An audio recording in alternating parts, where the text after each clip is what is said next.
我看到他们里面在涉嫌交易。是哪个包厢？就37。哦，好的，我们现在去现场看一下，到时候稍后跟你联系喽。好。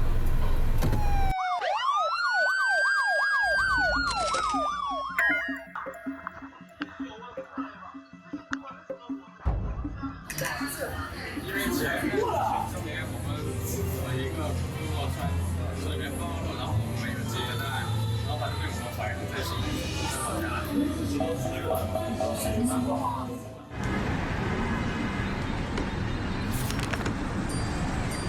有新的警情，请查收。哎，你好，波这怕锁了。我刚刚包厢我看到他们里面在涉嫌交易。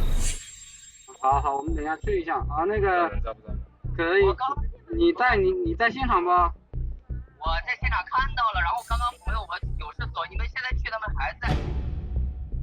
好，我们现在过去，可以提供一下你的姓名和身份证号码不？我们这边接出警要做一个出警登记。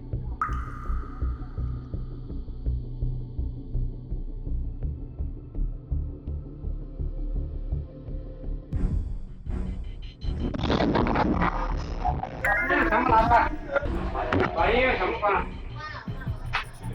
所有人把身份证拿出来，马上。我今年过生日，我朋友来喝酒。他叫什么名字？生日是1008，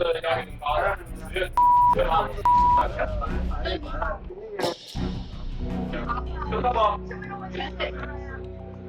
感觉这是个假警吧，一到现场什么都没有，报警人也找不到。我也真的是无语了，不止一次这个情况了吧？我上次好像不晓得这个人到底是要干嘛，净耽误我们时间。算了，我们先去下一个警吧。